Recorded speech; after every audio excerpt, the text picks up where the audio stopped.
Even with this very limited setup, a part of the image could be seen.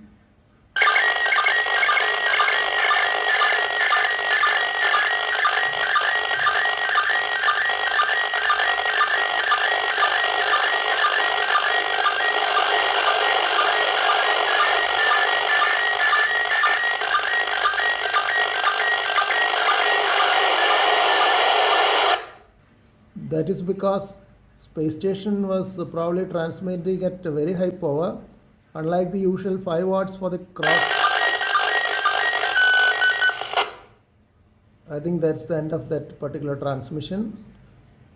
Instead of usual 5 watt power for the crossband repeater, SSTV experiment is usually carried out with about 25 watts or even 50 watts. That's why even with the squelch closed, it was getting opened and the signal was being displayed on the signal meter. You would have noted that.